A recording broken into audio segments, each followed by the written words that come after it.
Lost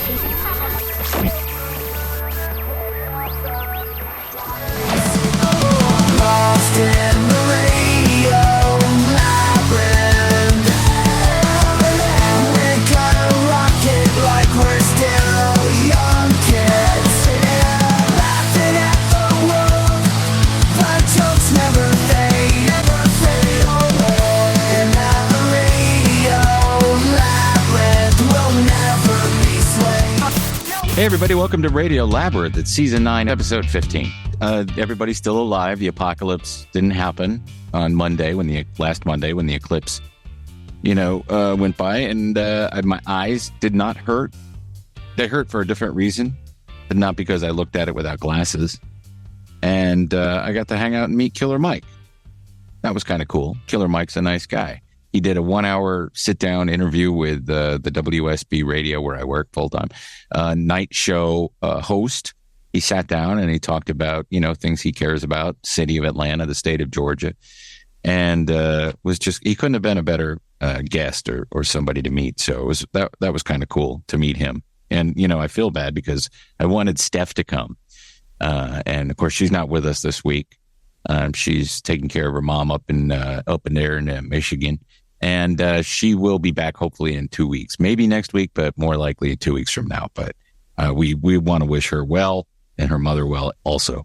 A lot of things we want to talk about this week, but I think we ought to just go ahead and address the elephant in the room, our clout chasing that we've been doing recently on the podcast and the algorithm surfing. That's what I call it, surfing the algos. Of course, I get the algos I stole that from Adam Curry and the No Agenda podcast. Ding. Punching you in the mouth. So that's what we've kind of been doing, or I've been doing, and it's been successful so far. Dustin's, successful as, if you're basing it on our previous views. I think once we started doing that, we went up from about 100 to maybe 200 a week, right, Dustin? And now we're averaging over 1,000. Yeah, we were hitting like 150 to 250 on average and really we only kind of look at it from Saturday when it comes out until Wednesday when we record another one. When we started doing this, it pretty much increased by 1,000. Well, let me preface everything and give me a little room here. Jump in if you want, whatever.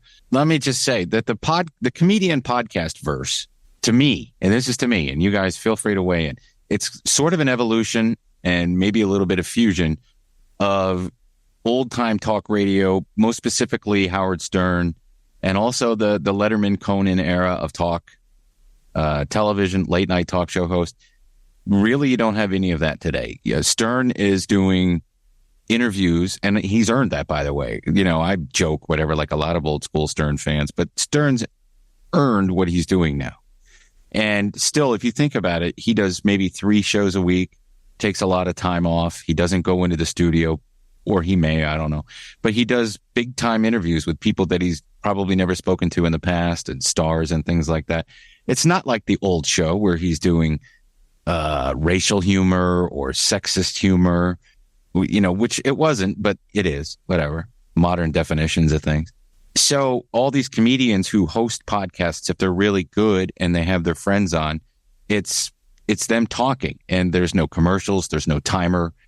They're talking about funny things, they're telling jokes, and it depends on who you like, but every genre of comedian sort of has a podcast. And that is a way for them to promote themselves. You could go on the Johnny Carson and the Tonight Show with Johnny Carson and do your stand-up set, and if he invited you to sit down, and he would say, so where are you going to be? And then he would read 3 or 4, or Letterman would do the same thing, and they probably still do that today. Same with Stern. If you were a comedian who went on his show, he doesn't really have him on anymore. You could say where you're going to be. All that is unnecessary anymore. But thankfully, I work with a guy who will book comedians for radio still, and a lot of them still do it. But they talk to each other, and then they push themselves. So they don't need that old way of doing things and marketing themselves. And that got started with Corolla and Rogan, right, Jeff? Yeah. And maybe, Mark Maron, primarily doing a podcast, bringing people out. Doug Stanhope. I mean, come on, getting Doug with High, right? Was that the name of his podcast? Doug Benson, yeah.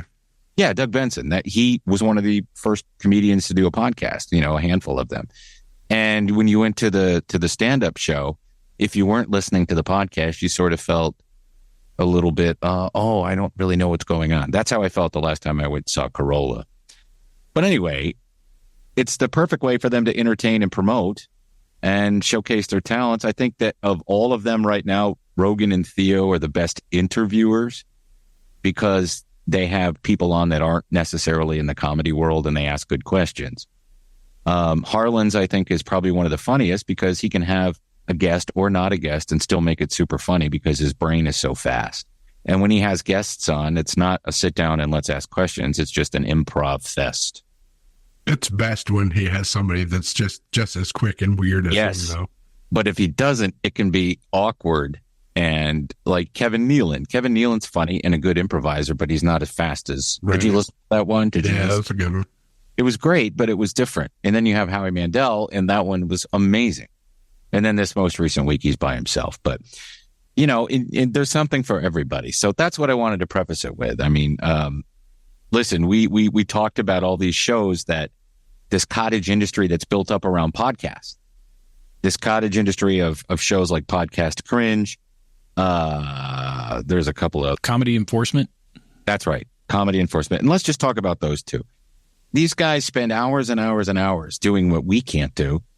Or maybe you can. I can't do it. Watching long-ass podcasts. Like Joe Rogan's is usually 3 hours long. Theo Vaughn's is usually an hour and a half, 2 hours long, right? Fucking Kevin Smith was on Rogan, and I didn't even listen to that one. Yeah, well, that's a commitment, right? That's a lot of time. Even somebody that I'm a huge fan of, I'm not going to sit through a 4-hour podcast. Right. That's an audio book. They have to not only do that, then they have to take notes. Then they have to isolate one or two main ideas, cut a video, create graphics, narrate it, get it up, and get it into the algorithm. And none of that is easy work. I mean, and they're doing it all themselves. So I don't know, because of YouTube's rules in using other people's stuff, they show clips. Now, I don't even know if they can monetize they get hundreds of thousands of views, right? Dustin, you'll know. If they use a clip from Joe Rogan, does that demonetize them and give all the views and credits for the views to the other podcast that they're talking about? Or is it because they're reviewers, they can do it? You're supposed to be able to use other clips that are on there, at least as it falls under fair use. And the funny part is about Rogan, his company will pop you every time you use it, but he always lets you use it because he understands that it's no matter what it is, it's marketing. Right. Yeah. That's weird because he can't even show YouTube videos. He's pissed about situation. I'm sure he is. I think now he has Jamie bring it up on a website so he can show it. So it's not on YouTube. Yeah. Right? Yeah. Yeah. They have to take it outside. Plus, he's been used to the last, 2 or 3 years on Spotify, being able to do whatever he wants. But not always being able to do whatever you want. Well, true. Like Red Bar, who can, because everything is on his privately owned server and everything's on his privately owned website. And I don't believe he has advertising, so he can do whatever he wants. That's some freedom right there. So the reason I'm talking about all this is because it was funny that last week we called the show Podcast Hate, which had nothing to do with us hating any of these podcasts that we're talking about. It was just sort of a joke based on some of the things people say. And you can tell that people didn't watch it that commented, and we'll read some of those comments later. But people thought we were crapping on the podcast, and we weren't. I mean, I'm kind of celebrating this. I love this idea because it's like TMZ. What does TMZ do? They talk about celebrities and famous people, and they talk about, Entertainment Tonight. These are the same types of things. They're just talking about. The joke was that there's these takedown podcasts, and we were going to be a takedown podcast. Yeah, but we're not. We're not going to that energy. Although I think it's fun to talk about them every week. So here we go. This week on podcasts who talk about podcasts who talk about Podcast Cringe talks about the downfall of Andrew Schultz, which is funny to me because until a couple of weeks ago, I had no idea who he was. I know you guys did, but I didn't know who he was because, I took that long break from comedy. He is the host of the Flagrant podcast and was recently on JRE, Joe Rogan Experience, talking about Diddy and Diddy's sex recordings and conspiracy stuff. So, Dustin, you watched this episode of Podcast Cringe? Yeah. I mean, as far as the Schultz, it's weird. Schultz has ups and downs in his popularity. He really gets taken down by these guys at least every 6 months. Let me interrupt you real quick. Yeah. I don't dislike him. I think some of his stuff is funny. So I don't, but I don't know where all the hate comes from. But the takedown videos, they're not really taking him down. They're just reporting on things other people are saying, right? That rumors, things that were mentioned on other podcasts that were talking about this pod, you know what I mean? It's a lot, very meta as far as this own little insulated universe. I find it cool that, it's just, that's a hobby that somebody's got, is to love these podcasts and watch them so much that they know them almost better than the people that make the podcast, which is crazy. Right.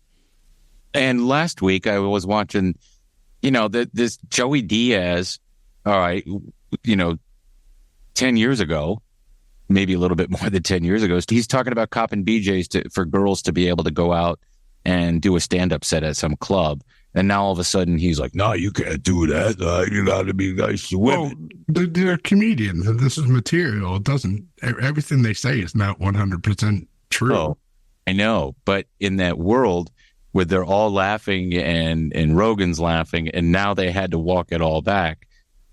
You're right. You're 100% right. Who knows what's fact and what's fiction? But then he gets mad. This Joey Diaz gets mad at Red Bar for pointing that out, and starts threatening that he's going to have him whacked, which again is, it's all kayfabe, shtick, whatever. If you're in that industry where you talk, I'd go back 20 years and find bits of mine that I would never want anyone to hear, because I don't want to deal with, modern ramifications of, oh, you did this voice, or you said this, or you said that. Now everything, that shit wasn't archived. Now everything is, especially if you had a YouTube page. And you wore a pinstripe face one Halloween. Oh, I did. That's right. And it upset so many. It's at that party. But maybe the Braves should have played harder and not gotten swept. Because Harlan Williams talked about conspiracies. He talked about the old theory that Bigfoot killed JFK and then fled to the moon via the Apollo mission. And that's all I'm going to say about it. If you really want to know and dig deep into that, you got to listen to the Harlan Highway, because everything makes sense. On the We're Having a Good Time podcast, the most recent one, Dusty Slay plagiarized my friend Jamie. Yeah, tell that story. I want to hear that. All right. So when Jamie Self and I went to see Dusty Slay at the Woodruff Arts Center 2 weeks ago. Great comedy show, by the way. All the openers were great. Of course, Dusty was great. You got to line up and do a meet and greet with him, take a picture with him, get an autograph, whatever. So Jamie said something to him, and I believe it was here. I have the picture here. He said, he sent me this screen grab with him. He said, yeah, dude. Okay. Wouldn't surprise me. Do you ever see the clip of them doing a mock sacrificial ritual the first time they fired up CERN? Somebody recorded it, and their official answer was, oh, we were just funning around. So Dusty says, I don't know if I saw that, but I did see a lot of other crazy stuff surrounding CERN. And Jamie sent him a link to a YouTube page. And then, that just went away. So a couple days after the show, his podcast comes out, the one he does with Hannah, his wife. We're Having a Good Time podcast. Jamie writes him and says, loved hearing you talk about the sacrifices at CERN on the podcast. I yelled at my buddy. I think I told you that. What a win if the world ends, huh? If anything does happen, I doubt it'll be tomorrow. Either way, y'all stay safe. And then Dusty wrote back, oh, I'm sorry. I should have given you credit. That was you that told me that. And, we're having a good time. And he goes, oh, I definitely didn't mean it that way. I was stoked. But anyway, he plagiarized him on his show, and then he apologized for it. That's cool. Yes. There was some other podcast I watched. It wasn't it might have been comedy enforcement talking about how everybody's finished, everybody's done. Nobody likes Brendan Schaub anymore, and Theo Vaughn is no longer friends with him. I guess that was Dustin, you're from Tennessee. How come you're not going by Dusty? Yeah. I don't know. His name Dusty. Yeah, no one's ever. That's never been a nickname or anything growing up. Did anybody watch Dudesy, the 100th episode, Dudesy 100? Yeah, I love the beginning. Yeah, the beginning of it featured Chad Kultgen doing an AI-generated apology to Kelly Carlin and the Carlin estate because they settled that. I guess there was no money. And then most of the episode was really wrapped around Wrestlemania, Dudesy Mania. Yeah. Which, by the way, I watched a bunch of clips of Wrestlemania, but I'll get to that in a second. And I'll tell you why I watched it. But yeah, they reached a settlement and they had to do a public apology. And the way they did it is in a 100% Dudesy way. AI generated Chad with AI generated chat audio and a very curt apology. And hopefully they can put all that behind them. But nobody really watched WrestleMania. I'm sure neither of you watched it. Did you? No. Oh. The reason I watched it is because last week for why is The Rock wrestling again? That's what I want to know. There's a reason he's wrestling again because there's a lot to unpack with WrestleMania, and we're not going to be able to do that because that's not really my forte. But long and short of it, he's an owner now. So yeah. Oh, okay. Yeah. Yes, and the guy that's doing everything now is Triple H. He's doing all the storylines, and he's managing it and running it. Doesn't own it, all right? It's a different guy, but McMahon out of the picture. I think all the McMahons out of the picture, except for maybe Stephanie, who's married to Triple H. But it was a 2-day WrestleMania. Our buddy Stu was watching it, Jeff. I was texting him the other night, and he said he was just loving it, having a blast. It was really it was the 40th one, so it was for the people who've been with WWE for a long time, and also for the people that've been with them for a short time. You had guys like Jason Kelsey and Lane Johnson. They interfered in a Rey Mysterio match, a tag team match, on Saturday night. And on Sunday, The Rock shows up and interferes in the Cody Rhodes and Roman Reigns match. And while he's doing that, John Cena comes in and they have this stare down and they're walking at each other. And John Cena does the face thing. You don't see me, or you can't see me. And then Rock, puts a move on him, knocks him out. Then the lights go out. And then you hear the Undertaker's music. And then the lights come on, and The Rock's looking up, waiting for the Undertaker to come down the ramp. The Undertaker's right behind him. And then he does the same thing to The Rock. And then Cody Rhodes wins, putting an end to the Bloodline story. See, I had to research all this because I haven't watched it in forever. But it made me I would watch it again.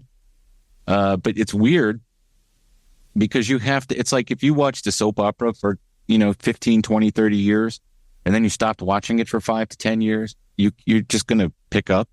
You're going to have to get reacquainted with it. But I enjoyed it. I don't think I would ever get an emotional response. I used to get really jazzed up about wrestling, like your nipples would get hard and you get goosebumps when something cool would happen that you didn't expect. The last time that happened was during the Attitude Era, and when right before WCW collapsed and Hulk Hogan and all those guys formed the NWO and they were bad guys. That was kind of cool. But you always had to suspend disbelief. And to Jeff's point earlier, why is The Rock wrestling? Why is John Cena? It's impossible for me to suspend disbelief enough to think that A, they hate each other, or B, that they would ever get into a fight. And they're both huge Hollywood movie star. The Rock and to a lesser degree Cena, but he's on the upswing. And it's just weird to see that because that never existed until those two guys. Hulk Hogan did movies, but he wasn't famous like that way. Roddy Piper did a couple of movies, but he never got that fame.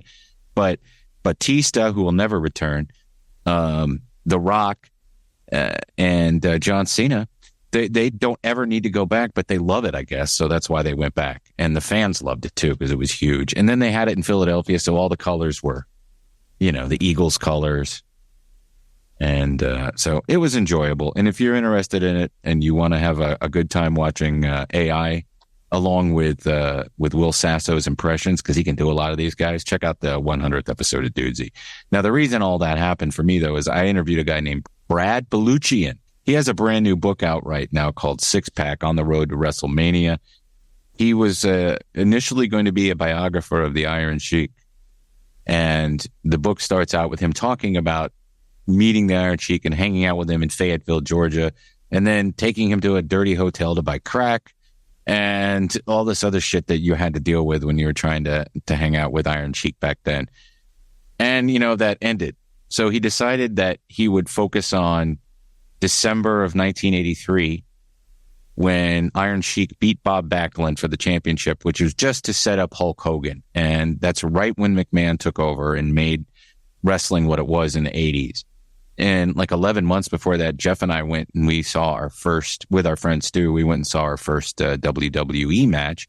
And I went and looked it up, that all those matches. Have you ever done that, Jeff? No. We saw The Rock's dad wrestle that night. Yeah. I didn't know that. I don't remember that. You remember that? Yeah. And Stu slapped that guy. Well, you knew, we went to see Jimmy Snuka was the main event. Yeah, Jimmy Snuka was like the headline. Yeah, he beat Ray Stevens, not the country singer Ray Stevens. Oh, yes, they call him. Or flied him. But Stu punched a magnificent Morocco. I can't believe you remembered we saw Rocky Johnson. Stu didn't even remember that. But that's who we saw, Rocky Johnson. All right, enough wrestling talk. And listen, we don't hate these podcasts. We're just going to talk about it when they talk about podcasts. Is that okay? I hope so. Red Bar is watching. I bet he's not watching us. Yeah, we got a bunch of those too. Red Bar's army was out in force. Careful, Red Bar is watching. Okay, well, if he is, he's going to see us not saying anything terrible about him at all. And in fact, sort of why I think he's cool, doing what he's doing and owning it all himself.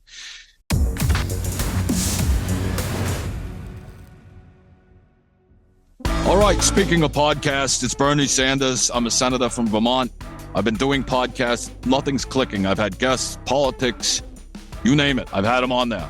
So what I want to start doing is, listen, what I want to do is I want to talk about the downfall of two bears, one cave.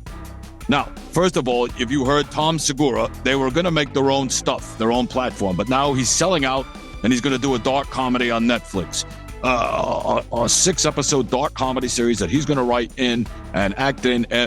Nope, no, I don't want to do that. I don't want to do that. You know what I'm going to do? I decided. I'm going to do song breakdowns. You guys cool with that? No? Yeah, that would be great. All right, let's talk about a song. One of my favorite songs from the 1970s.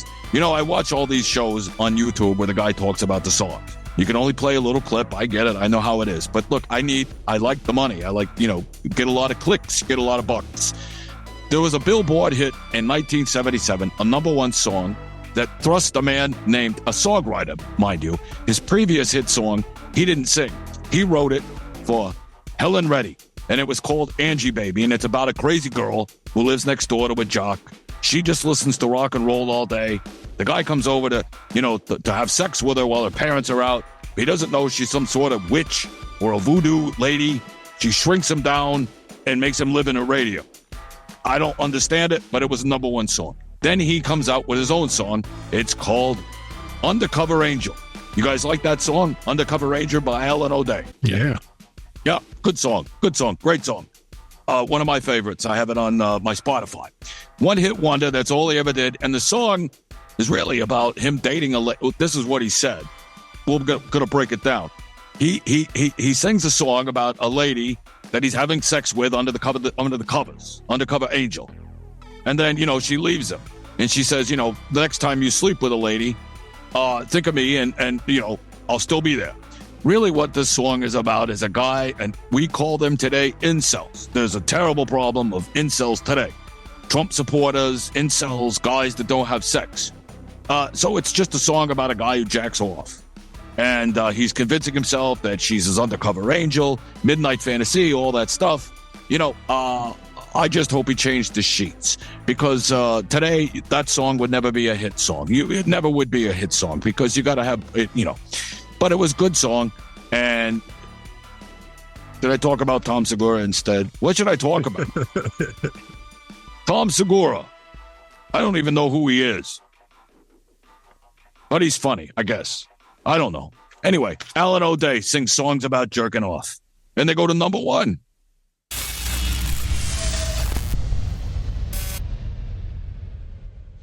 We're going to have Sly Talkin. He's going to be on in a little bit, and we're going to talk to Sylvester about Tulsa King and the casting company debacle because, they can't handle a little guy talk, hey, we talk like guys, you know what I'm saying? But first, let's talk about Curb Your Enthusiasm. Did everybody watch the finale?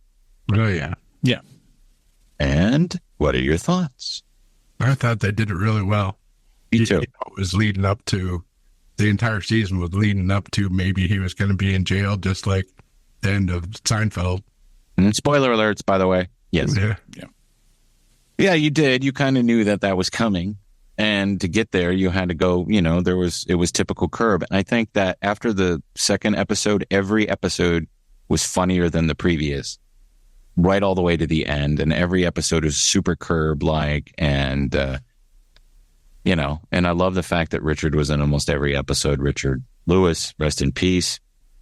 The penultimate episode with Springsteen was, I think, my overall favorite non-finale show. I just loved that. I thought it was hilarious. He gave COVID to Springsteen, and it was great. But the one thing about that episode I have a question about, did people, like Larry gets COVID, and then you see him take like 25 COVID tests. Once you got tested positive for COVID, did you take another one? I mean, a couple of days later to see if it was gone. I just waited 2 weeks. All right, I figure it's gone now. She stayed out of work for 2 weeks? No, we were working from home the last time I had. Okay. I mean, I probably have had it since. I just haven't tested. What I liked about it is that the finale really did a good job referencing the Seinfeld finale. I was surprised to see him in the episode. I thought that was a nice ad. And it also called back to the first season, specifically the Curb pilot with the pants tent. So it was a nice bookend if you're a fan of that show. I'm rewatching it now and doing all kinds of callbacks during the trial from the entire series. Yeah. But the very end, though, I mean, before Jerry shows up and you're out, you're free. The pants tent when he's explaining to the other prisoner about, I got rid of my corduroys. Yeah, these are corduroys. That's from the first episode. Richard's girlfriend, who also played, I think she played the Italian mob boss that Tony went to see in season 2 of The Sopranos, and he got furio from her. I thought maybe we could talk about our favorite season and our favorite episode. I put mine in there. Do you guys do that? No, I didn't do that. My favorite episode is Opening Night, which is the final season of episode 4. That's the season where he's working with Mel Brooks. And what's his name? It was originally supposed to be Ben Stiller, but Ben Stiller got sick of him and quit. Who replaced him? Ross Geller, who played Ross Geller. I'm having a brain fart. David Schwimmer. And they do the producers. And then on opening night, Larry forgets his lines and he does the weird monologue, but it ends up being great. And then my favorite season is season 7. Because that's the Seinfeld season. And I love that. And I still watch it every once in a while. I think it's very, very funny. Thoughts on the Joker trailer? When it first came out and they said that it was going to be a musical with Lady Gaga, I guess I thought it was, in my mind, I pictured something completely different than what is in the trailer. So I'm kind of interested in it now where I wasn't before. Definitely going to see it. It's like all that's got to be going on in their heads, right? The musicals.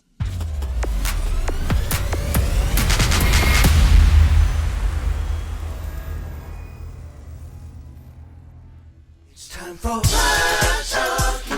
Ain't telling you lies. Never lie to you, okay, Talkin. He's got your big eyes. My eyes do droop a little bit. That big cut me, Don't speak too good. I don't speak too good, absolutely I don't. He's misunderstood. What? Sly called me a fat tub of lard on the set of Tulsa King. Dude, what a meanie. What Tulsa King's casting company has called it quits with the actor Sylvester Stallone, who they've accused of disparaging and being mean to some of the background actors. That's not a very nice thing to do. In fact, one of the things he said was, we have him here to ask him some of these questions. I don't want to. Well, there he is. Hey, Sly. No, it's me, Sly. You got a tuxedo shirt on, but you're wearing your boxing gloves. I love it. Oh, yeah. You got to be ready at all times for whatever might come up, Well, the Roselock casting group, they're trying to beat you up. They fight with you. They said that they weren't going to cast your show Tulsa King anymore. I believe season 2 is shooting where? Here in Atlanta? Yeah, that's you are correct on that. Big misunderstanding. Try to talk to some people. They just don't want to listen to reason. It's a sad state of affairs. What's wrong, I ask, for a casting agency to provide you with pretty young girls to look at? Well, that's a prerequisite, of course. Yeah. I am a star, and there are certain things that I require, and one of them is to have pretty girls around me at all times. Yeah, there's nothing wrong with that. You have your daughters. Oh, no offense meant. They're pretty ladies. No offense taken, You know the genes. They're the reason that they're pretty. I understand. You have the good genes, Italian genes. Right now I'm wearing trunks, though. Yes, I know. They're good trunks, though, too. But you were accused of calling some extras ugly, a tub of lard, a fat guy with a cane, which I think is very specific if you're the fat guy with the cane. Well, here's the thing. You got to understand something. A lot of stuff is taken out of context. I was talking to a friend of mine, and the thing is that we've recently relocated to Florida. Right. And a friend of mine in Florida, they're on this new health regimen. And to make their skin glow, kind of like mine right now, what you do is you fill up a bathtub full of lard, and you take a bath in that lard. Okay. Now, the fat guy with the cane, he just happened to hear that, and got a little hurt about it. But it's taken totally out of context. I said, "Hey, fat guy with the cane, we're taking a bath in lard. It's not you." And even though you might be, like Crisco, fat in the can, it's still. I didn't mean him personally. We were just talking about taking a bath in lard. I understand. A lot of us have done that in the past. It's a lost tradition. Yeah, only us real rich people do it, and unfortunately, fat guy with the cane, he didn't understand that because, he's poor. Right. He doesn't. And I mean, Sly's making a great point. You guys laugh all you want. In the old days, the farmers used to take the lard and they would take a bath in it. But then, Bill Gates farms, and the Chinese own all the pig farms, and they sell all the lard to the rich people. Like that's right. And the thing is that, hey, fat guy with the cane, he must have some money because, he's not missing any meals. and he could afford a cane. Right. So, basically he's got 3 legs. Right. And next time I'm just going to call him Big Tripod. There you go. Or R2D2. There you go. Yeah. Maybe just go beep, beep, boop, boop, boop, boop, beep, beep. I don't know. Considered for Star Wars. Yeah, well, I mean, I want to make sure nobody's around me. Jabba the Hutt was already taken. Right. I crack myself up sometimes, It's a funny thing. So these people that you allegedly were insulting on set, you were able to smooth it over by sending them Blu-rays of Over the Top. I heard that in the story. Oh, absolutely. They're welcome. Yes. What would you recommend to someone if you gave them Cobra and Over the Top, both of them on Blu-ray? First thing you do is you fill a tub full of lard. Listen, I'm gonna then you get the largest TV you can find. Okay. Put it in your bathroom. Okay. And then you sit there and wallow in lard and enjoy my acting prowess. Right. If you can't afford the lard, will beef tallow work? Maybe what fat guy the cane should have done is kept saving all of his bacon grease, because that guy eats some bacon. You're creating solutions, and you need to get credit for that as well. Well, that's why I can afford a tub of lard, because I'm an idea guy. Yeah. And I come up with ideas all the time. I mean, hey, Tulsa King didn't grow on trees, you know. What else are you working on right now? Well, you know, I'm still working on the killer whale. I've been in serious talks with Jason Statham, and he is very interested. Awesome. Yeah, and you know, I just recently turned him on to the Tub of Lard regimen, and he's glowing. It's almost like he's radioactive. He might be. I'm not sure. You know, I can't understand what he says half the time, anyhow, but you know. What's your recipe for the top? Oh, hey, you know, you could be his voice double, you know. I'm loving the haircut, though. Oh, thank you. You get that at Great Clips? Great clips. I'm doing that. I don't know my relatives, but I'm Andrews, but I also am half McNaney. And when the McNaneys got into their 50s, the ones that had hair, they started combing it like this. So yeah, well, this fat guy down here doesn't have any hair, so you know. he parts his hair on his back that way. I tell you that. Sly, thank you. Do you want to leave some social media? Where can people find you? Anything? Well, you know, if you look on what is it? I do things kinda.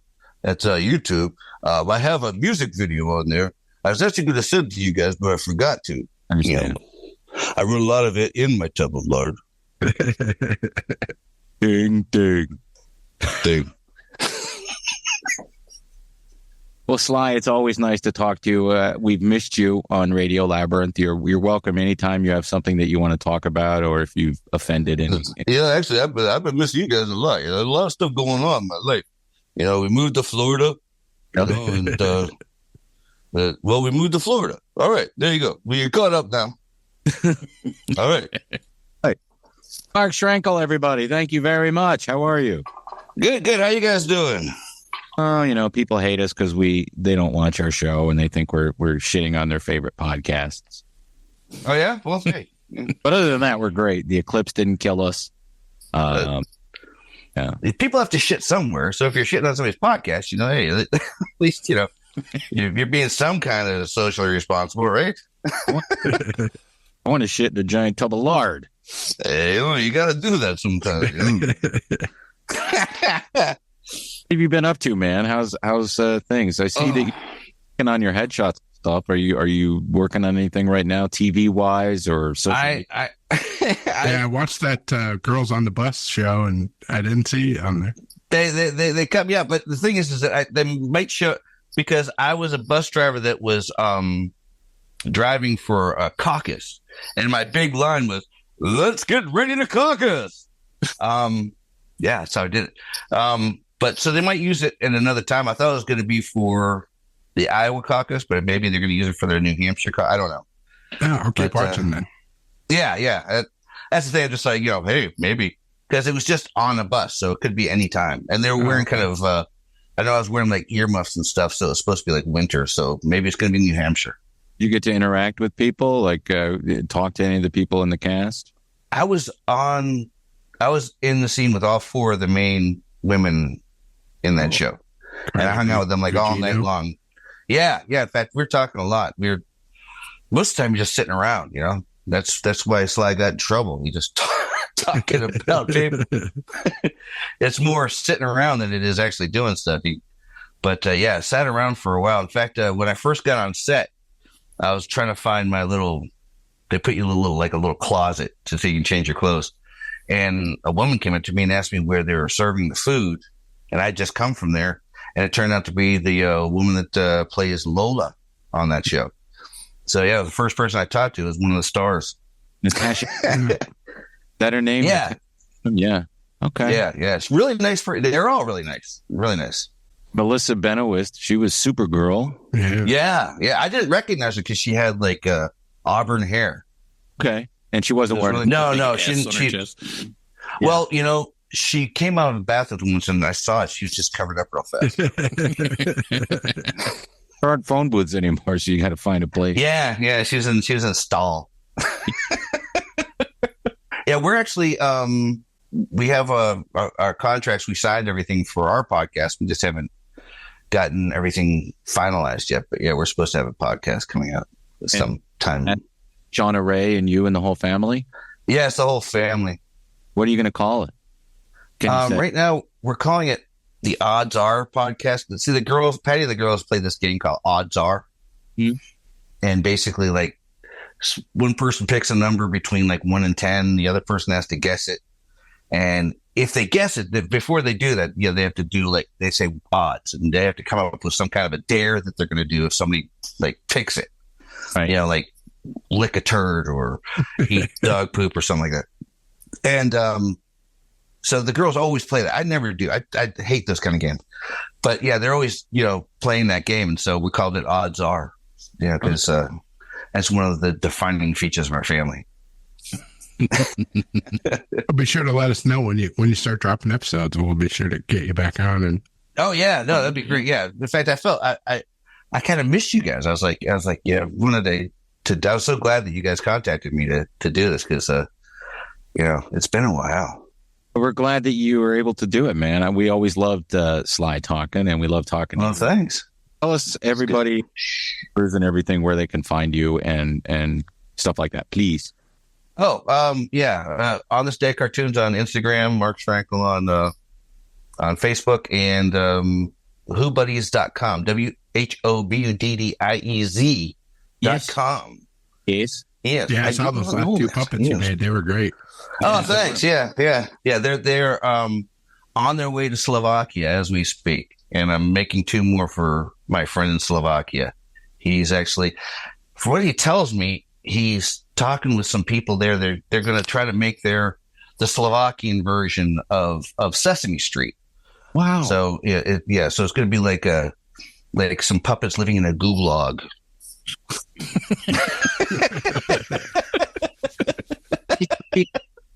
You are a grouch. We will kill you now. Hang it. They're all depressed and have anything to eat. Oh, dinner again. What's for dinner? Shoe leather again? Oh, boy. Please bring more vodka. Oh, we have nothing to eat. Oh. We only eat Snuffleupagus one ham at a time.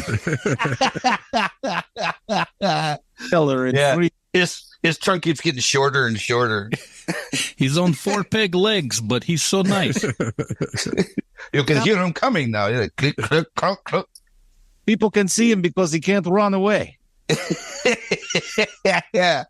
They should make his pegs like those pogo sticks. Like, yes, that'd be fun. Yeah, nobody else could see him though, could they? It was just Bird that could see him. Until the end. No, they changed. Yeah.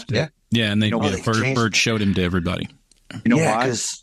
Because everybody thought that Big Bird was insane. No, true. But the real reason is because in the 80s, you remember all those child molestation stories started coming out in the news. Oh. They wanted people to be able to believe you, though, if you told them something. Yeah. There you go. Yeah. It had to validate Big Bird. Yeah. So when Big Bird's molested again, people will believe him.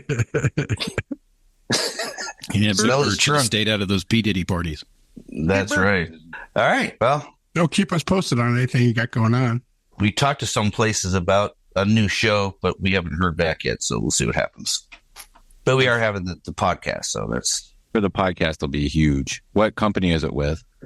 I know that Jeff Probst has his podcast through that, and that's because I was like, oh. Let us know when it drops and everything, or before it drops, so we can promote it. Yeah, I will definitely. Yeah, I'll have Sly come on, and he'll plug it. Yeah. I don't know what people are, but they got a podcast. You know what I'm saying? Yeah. I'm doing this to like community service because I called somebody a tub of lard, but I didn't. Welcome to who's this bald guy with the podcast? Yeah. He's not slim. That's all I got to tell you. That's in Lard. Yeah, like me in Copland, I gained weight for that. And I felt bad about myself and others. That's what it was. All right, man. Cool. Have a great night, and thank you so much. Thanks, Mark. Thanks, Mark. Hey, great seeing you all. Right. I feel complete. You complete me. All right, guys. I'll talk to you later. All right, tell everybody. Mark Schrankel, everybody. Thank you very much for joining us. Of course, we love Sly and Sly Talking, and hopefully Sylvester can continue making that show. I don't know where he's shooting I have a feeling that the casting director maybe got fired. You think? And it's just like some bad blood to try and justify them being fired. Well, that's just my opinion. If so, it snowballed into something bigger than they ever hoped. Yeah. They hope it went under the radar, but it didn't. Sly's correct, man. You just take a bath in lard and watch those two movies. It's just, it was a misunderstanding. All right, let's read. They were saying that the director wanted headshots of all the background people, and the casting director was like, "We don't do that." So I feel like they maybe got fired. And they do that because I used to hire people all the time. Yeah, it's 30 years ago, 25 years ago. Yeah. Guys, are you reading the online comments? Gotta read some of these comments. I'm loving your guys' comments. You're reading your own comments? Yeah, they're really good. I worked hard on them. The secret is don't read the comment cards.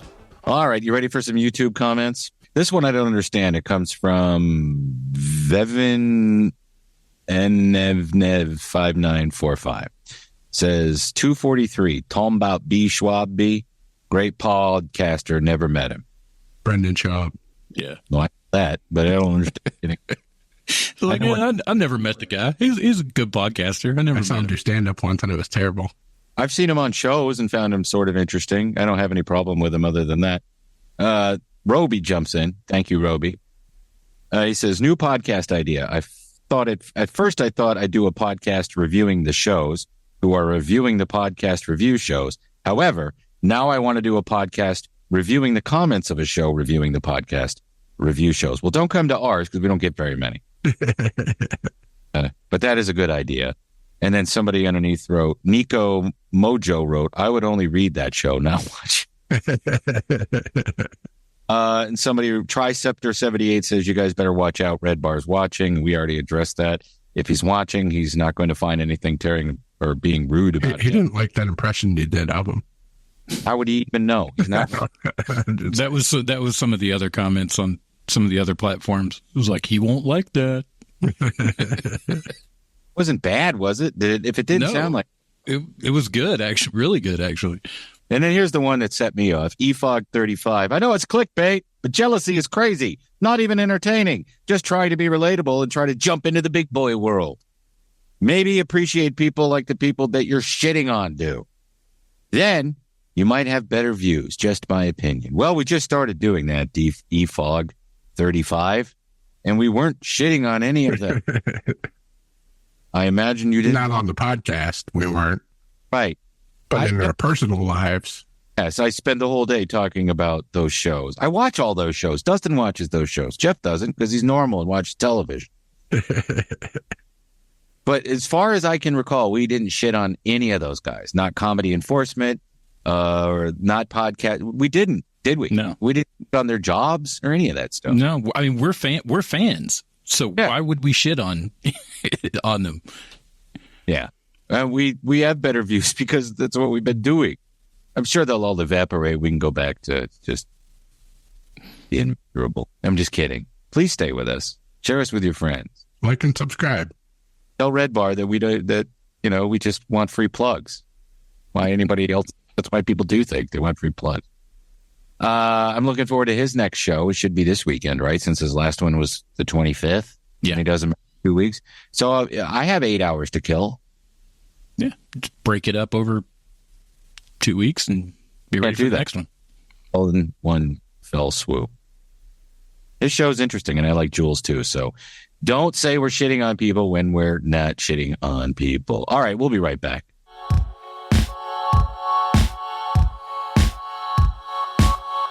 Hi, it's Burley Sanders for the Podburn and all that. Spring is here, and we're excited for warmer weather. Stop in to Atlanta Pizza and Euro for one of their 16 ice-cold draft beers and ciders on tap. They do not have Bernie malt liquor yet, but we're working on it. Try one of the many local craft and domestic beers available in cans and bottles. I hope they recycle them because that's very important. Their featured selection this spring is Spring Waters. Hang on. Let me start over. Their featured selection this spring is Sweetwater Brewing's Half a Gummy Fruit Punch IPA. There's a lot to unpack there. There's a pot reference. It's IPA. It's got fruit punch, which is what you drink when you're high.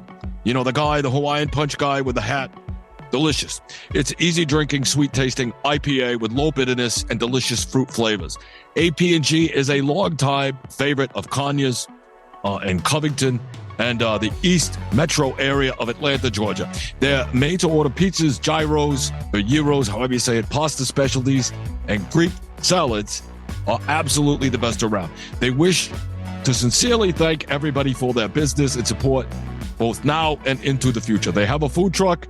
Their events are going on regularly, but if you're interested in booking one, just contact Mike Hall at 770-483-6228. Open for dine-in or takeout Monday through Friday, 11 to 9, Saturday, 12 to 9, closed on Sundays. I don't know about the Glory Hole. You guys said earlier it was open again. I doubt it. Celebrity voice impersonated.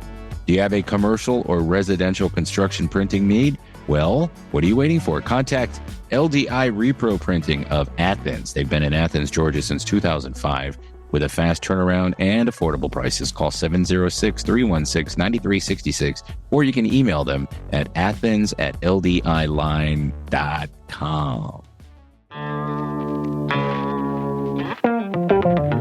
Views. Or. And Snooze.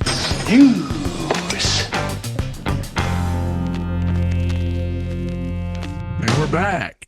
All right, Views or Snooze, where we talk about shows that are coming out and whether we're going to views them or snooze them. Last week, what do we have, Jeff? Ripley, which I haven't watched yet, but I hear it's good. Discovery, Star Trek Discovery, I watched the first two of those. And Sugar, which was really good. People are saying it takes a weird turn about episode 5, though, and I don't know what's going to happen, but I like the first two. Sugar looks interesting to me out of all three of those. It's just in my... and Don DePetta is in it. Yeah, Don DePetta, who I had on the Popcast. Don DePetta, also his dad is... he's a comedian, but his dad is one of the runners of the Punchline Comedy Club. Yep. All right, I'll check that out. Jeff said it was really good. What do we got this week? Fallout starts this week. Tonight, actually. That's a I'm going to use the hell out of that. Yeah, definitely. I'm not going to binge it, though. I got to savor it. I think they're doing it weekly, aren't they? On Amazon? I thought they were putting all of them out at one time. You sure about that? I don't know. I'll have to check, but Amazon usually run them weekly. All 8 episodes of Amazon's Fallout TV series now. Wow. Fallout TV series will premiere one day early with all 8 episodes now hitting Prime Video on April 10th. Yeah. Cool. Yep. Oh, I'm going to use the hell out of that. Yeah. Not getting any sleep tonight. Franklin starts on Apple TV this week. This is Michael Douglas playing Ben Franklin. And nah, it's got good reviews. Yeah, it looks pretty good. I don't know if I buy him as Ben Franklin, but I'll give it a chance. And I'm going to use at least the first one. And then Good Times starts on Netflix this week. The cartoon. Yeah, I saw the trailer for it. That's a snooze for me. What? Yeah, one of the actresses is already giving it shit. Really? Yeah. That show was, I know Norman Lear was involved with this. Maybe that's... He did a voice before he passed. I know, maybe that's what killed him. I love Jay Farrow. I like JB Smoove. Everybody in this looks interesting, but I like Good Times. I like Good Times, and I think this is going to be just, foul. Yeah. I want to see what it's about. I'll views it, just see. Yeah. You can quote Gilbert. We'll see what happens. Let's do staff picks. My staff pick is just because I interviewed the guy and I'm reading the book. I actually have another one. It's Brad Baluchian's new book. The name of the book is Six Pack, right? And the name of the book is, it's not about a beer.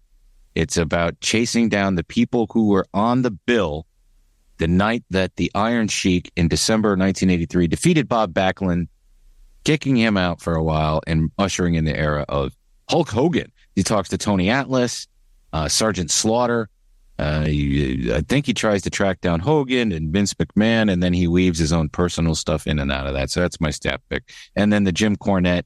If you're a wrestling fan, you know Jim Cornette. His podcast is a lot of fun. Mine is the Lonely Island Beginnings podcast, hosted by Seth Meyers. He's got Lonely Island guys on there talking about how they started and all that stuff. It'd be cool. Hopefully they got some behind the scenes stuff on all those big skits they did. Yeah. Let's see. Mine is a Netflix comedy special. Neil Brennan put out Crazy Good. Is that good? Is that out now? His are always great. I was looking forward to it. Yeah. And it's on Netflix right now? Yep. Awesome.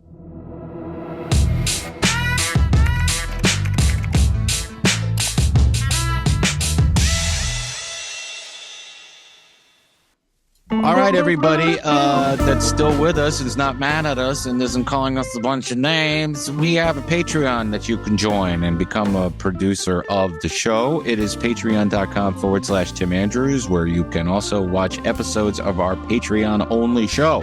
That's about 10, 15 minutes long, unless we're reviewing or watching something. Listen, it's only $25 a month to be a Radio Labyrinth producer. When you sign up, you get a T-shirt. We don't make you wait a month. You get it right away from our T-shirt store, and you get some stickers mailed to you. We need to get new stickers made, so if you guys have any ideas, please let's start doing that, and I'll pay for them even maybe. And you get a doodle from me. You can have me do a custom one, or you can say, hey, let me see some of the ones you've done, and I'll send them to you. It's that simple. I can either do it with pen and pencil, or I could do it on my iPad. They're a lot of fun. Trust me. Our executive producers are Tim Slayton, Brian and Chelsea Smith, Jeff Peterson, Jim Fortner, Terry Fuller, Chris Chandler, Roby Neely, Mike D, and Matt Carter. And they are all official producers of the show. But at any level, $1 and up, you can watch our weekly Patreon show. We're not going to change that. A lot of people have been telling me, hey, you want to charge at least $5? I said, no, $1 is fine to watch quality entertainment. I also host a radio show on WSB Saturday nights at 7 p.m. WSB is in Atlanta, Georgia, 95.5 FM, 7:50 a.m. You can also listen elsewhere on the WSB radio app, or you can find all the episodes as a podcast in your favorite podcatcher. My guest this week, I've already mentioned Brad Baluchian talking about his book. I'll also be speaking to some people about anime. I guess I better find out the names of those people. The podcast that's available right now is Aaron Weber, a very funny comedian coming to the Punchline in Atlanta in a couple of weeks, and Dickie Barrett, who was the lead singer of Mighty Mighty Boss Tones and now has a band called Defiant. And so I've got some other guests coming up that are interesting as well. What else?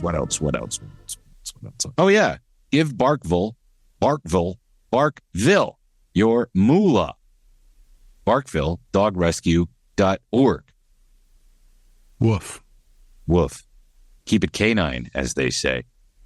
All right. Thanks again to Sylvester Sly for Sly Talkin. That's Mark Schrankel for coming. Yeah, that was fun. We should have him on more. I agree. Did we leave anything out from this week? We mentioned Joe Rogan. Yeah, we snuck him in there. All right. Did we mention Tom Segura? Yeah, we snuck him in there. Bert Kreischer. All right. Got to get in those algos. We got to search Theo Vaughn. Theo Vaughn, yeah. Oh, we did mention Theo this time, so you could slap him on. Mr. Bernie. Beast. Huh? Mr. Beast. Let's just keep mentioning big YouTubers. We love all the podcasts. People work really hard on these podcasts, and they deserve your support, including us, goddammit. Keep it canon. Keep it canon. Well, they say all good things come to an end. What's that got to do with this show?